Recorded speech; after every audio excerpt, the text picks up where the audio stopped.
Ptera charge you money. Yes, this joke is going to be in every Dino Charge Megazord video if I can remember. Which is a bit embarrassing because it gives off a kind of, oh, he's running out of joke ideas aspect. And unfortunately the light I'm using is dying a bit, so the lighting might be a tad off in this video. But yeah, rest assured when this video has been uploaded I will charge the light with micro USB. I really wish it was USB-C and not micro USB, because that means I've got to find a very specific USB cable.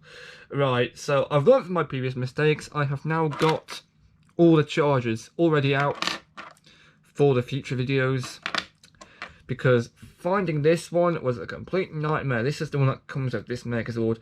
It was a nightmare. I think it was at the bottom of the box I was trying to look in, so that was a complete nice job, wasn't it? Ptera Charge Megazord comes with this charger. This is the Ptera charger. Again, there's a nice use of metallic silver. Oh god, I'm not drunk, honest. It's gold, not silver. Again, it's translucent charger. Pin combo on the side. QR code. Oh, almost didn't do the slides here. But yeah, like with the previous Dino charger, this is considered to be a normal Ptera charger. I am convinced this charger is not doing too well. Oh no, it is actually, because it's actually lighting up quite a bit. Hang on. Sorry about my lighting tests there. This is normally considered a regular Ptera charger, but even though it's translucent, looking on the back, you can see the word Pteranodon. Now, like with the previous video, I'm just going to show off what this charger does with this particular Zord. If we put it into the mouth of the Zord, it's not easy, this, you've really got to...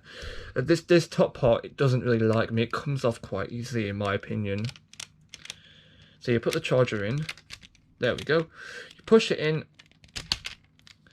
And these cannons come round. The thing about this is that in Japan, the original Dino figure toy thing originally had sounds, but they couldn't have that, so they replaced it with these cannons. And yeah, while the charger's in there, it is all spring loaded. I think this is a worthy replacement for a an anti little sound gimmick. This light really is dying. Hang on. No, it is better with the light on. Apologies. This will be, usually looks a lot brighter on camera. It usually looks a bit like a green colour. It's not like that. So again, I will have to charge this light up. Gonna try and stop worrying about that now. So yeah, no sounds for this Megazord. So they also, yeah, very awkward to take that out. They did replace it with some cannons. Again, the thing about the cannons is that, yeah, not that bit, yeah. You can take the cannons off, and they do work on their own, like this. As you can see, it's like a little spring mechanism there. So that's everything this does. And yeah, this is part of the Zord now. They stay on no matter what. I'd say the paint on this Zord's done up nice. The gold's been kept in. Quite a lot of gold paint's been used on this Zord, which is good to see actually. Gold lighting, gold detailing there. Gold. The head, yes, the head is always on the pterodactyl, even on the Dino figure. It's always there, and honestly, I'm not a fan of that design choice. They should have made it so it pushes in or something, but yeah, not good.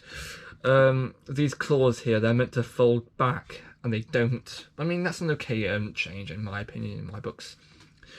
You can of course see the the Megazord fists here as well. Head's been nicely painted in my opinion. This little molded detail here, that's meant to be the visor for when this Zord is evil. It's meant to come down, but their argument for that would be, yeah, this light's not doing too good. The argument for that would be, oh, the kids don't want evil characters as merchandise. But what do I say to that? I say that, oh well, Sentai made some evil toys. Not evil toys, but evil merchandising for the merchandising for Evil Rangers, because I remember back in 2000 and what year did Magic Ranger come out in? I don't know. They made the Fire Warzone, I think, and the regular Warzone. Although I think the Fire one was like a limited release, but it was a repaint, so meh. I think for Kira Major they made the Yodon Changer. I mean, to be fair, a lot of the Evil Rangers merchandising is technically Bandai premium only these days, but I could swear that was not the case back in the 2000s. They used to be readily available, but now they're not anymore, so I suppose the market's changed a bit in Japan there. There's not so much demand for Evil Zords, and this was only like a small feature they included. I think the Debuff Dino Chargers, the evil Dino Chargers, were the Debuff Denshu again were like readily available in a Gashapon, I think it was. I think I remember seeing some on Ranger Wiki. Yeah, it was Gashapon, and that's normally where they chuck the minor gimmick collectibles, because I heard in Bakuwaga Sentai Boom Boom, a lot of the Boom Boom cars that don't have Megazord formations are just chucked in Gashapon or Candy Toy. So it's not Candy Toy this time, it's a SG, isn't it? That's confusing, because they're packaged like Candy Toys, but since they don't come with candy, they can't be called Candy Toys. So the really minor background Boom Boom cars, background gimmicks, they don't really get used. But again, this is just a small feature that they just cut out because the kids don't really want the evil mode, do they? Makes no sense. Why would they sell that? Okay, fine, I get that. Gold paint's been used on there. Gold paint on the back of the figure too, which I like. But the bottom's got no paint whatsoever, so we'll skip round that. Again, they've added these Zord Builder pegs to the top of the figure, which I know it's Zord Builder, but they, yeah, it's an eyesore. The pegs really are an eyesore. Anyway, right to before we get to the transformation, I'm just going to demonstrate the quick. Hang on, I can put this away now. Oh, I'm slow today. Sorry about that. I can demonstrate the Dino Charge Megazord, the combination with this Megazord. So because we have the Dino Charge Megazord right here, and this is going to bode well, isn't it? Because there's two Megazords and they won't be able to fit on the camera at the same time. So what we've got to do for the regular Dino Charge Megazord, we've got to take off the little backpack tail thing. Now this is actually important because this is what keeps the combination standing up. Well, we'll get to that. Actually, no we won't, because we've got to do it right now. We've got to remove the Ptera head on there, and then I think just remove the cannons, because if we don't, they're going to get in the way big time, because they're in their back state a lot. And then we've got to take this, the two bottom pegs, the two bottom clips, connect to these two black clips where the feet are. So let's just attach that now, if they will go on. There we go, thank you for that, sir. Oh god, it's not going on, there we go. And now this whole guy can literally, because there's 4 pegs here on the corners of the base that will attach to the 4 pegs, clips on the back of the Dino Charge Megazord, as you can see. So we will do that right now. Hopefully, if this desk is big enough. There we go. A lot easier than expected, I'll be honest. Oh, there, I said it. Then we take off the regular Megazord helmet, and then there's a little. I forget how big these Megazords are.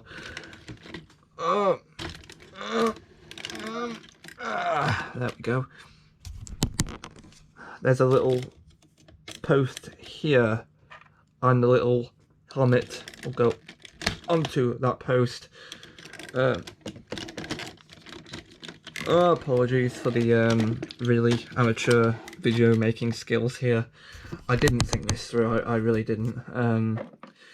Then we take the regular Ptera head and we fold these feathers down.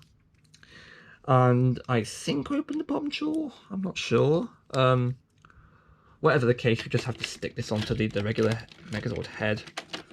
Oh no, close up the mouth and then stick it on.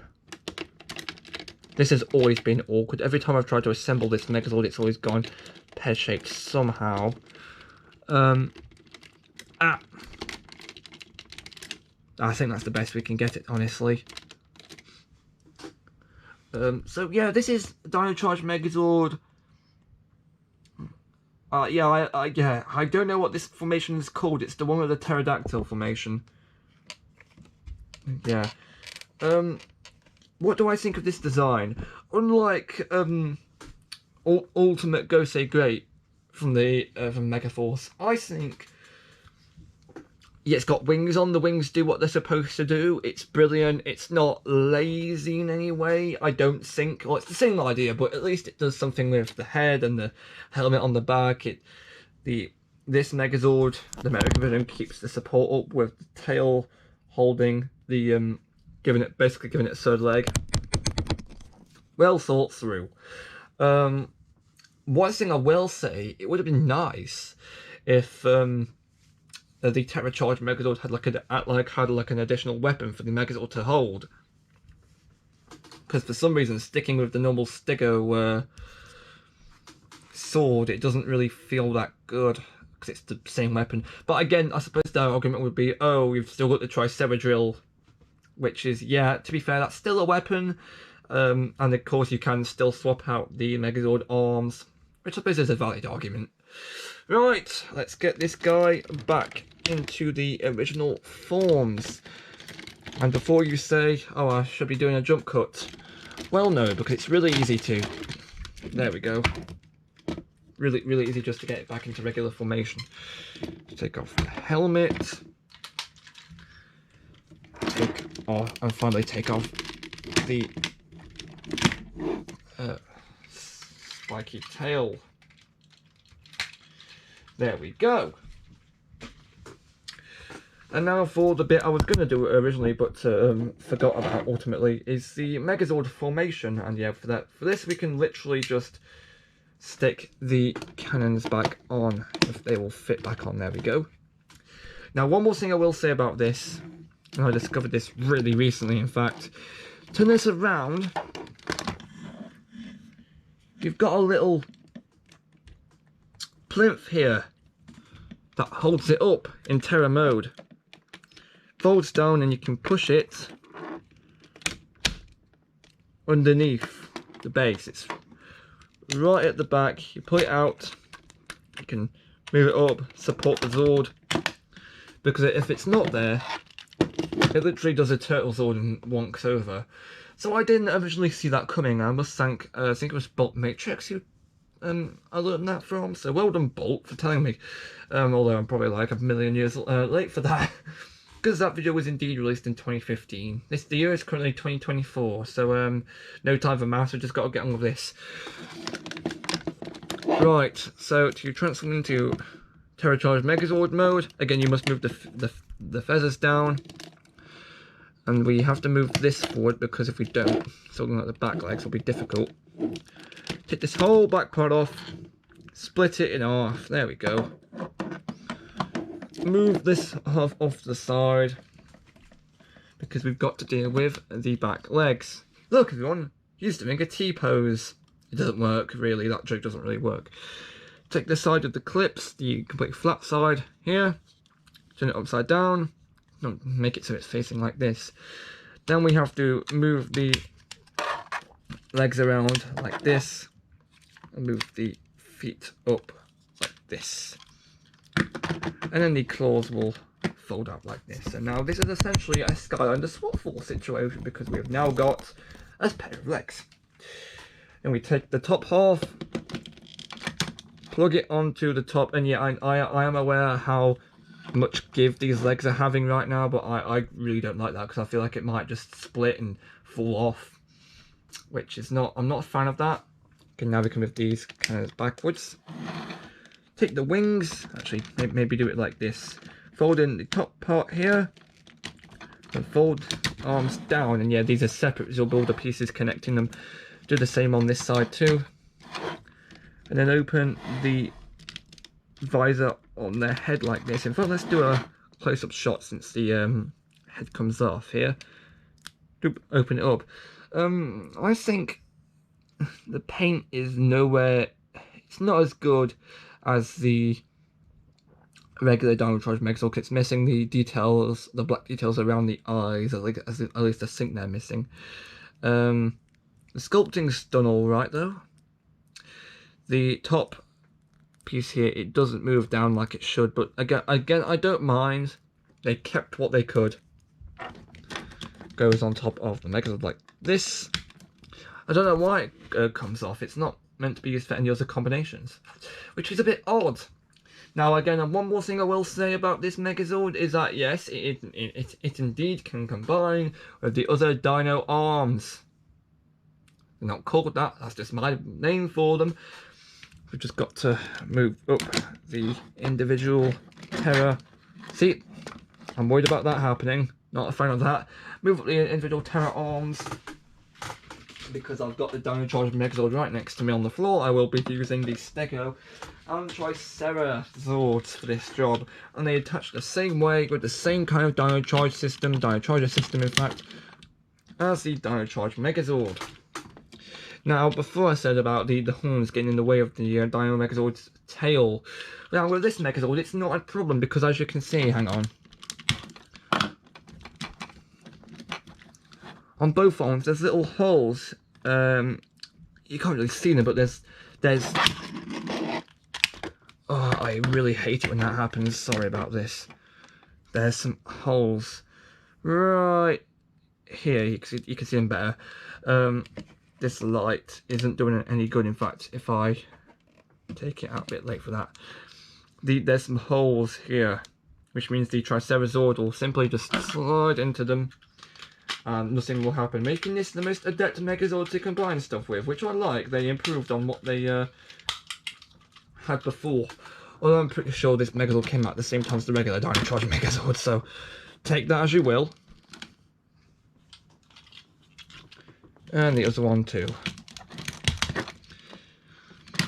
Now, this Megazord combination isn't seen on the show, I don't think. It's normally the Parasaurolophus and the Raptor. But I'm calling this the Ptera Charge Megazord Tri-Stego formation.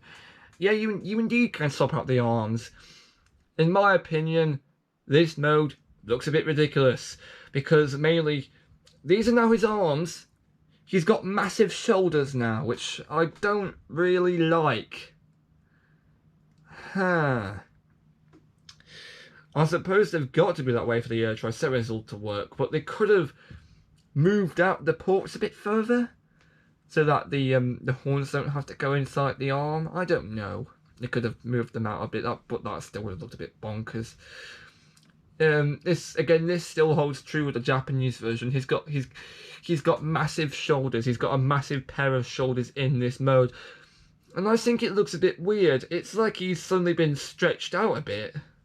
Which, do I really like that idea? Not really. It looks a bit odd, especially as because you can then do something like this and move and extend out his shoulders further. And yes, before you say yes, the Dino cycle can of course be used on these top Zord builder pegs, which I'm not gonna do because it looks weird. Anywho, this this gold coloured nightmare is now done. I can fix the camera now, hopefully, because it's been wonky for the majority of this video. Sorry about that, guys. This camera doesn't want to stay in one position. Also, the light just caused me some issues, so I'll be charging it up. Look, here it is. It's been a bit screwy today. Naughty light. In fact, stay there and think about what you've done. Okay, now I sound like Stuart Ashton. That's not good. He would sometimes say stuff like that, in a comedic fashion. On his YouTube channel. I have been watching, actually I haven't been watching too much of him. I feel like I need to get back into watching his videos. he doesn't post all that often. I mean, I don't mind because his videos have got very good, I would say replay value, but you can watch them over and over again and they don't lose their value, if you know what I mean. They're good to watch. Anyway, enough talk about any other people's content. Time to focus on my own content for once. I'm just assembling the Dino Charge Megazord because I'm gonna need it in the next video again, because the next video is gonna be another big one. Oh, about the same kind of video, but same kind of awkwardness. Plestio Charge Megazord. And I guess I know you can't see it. That is better.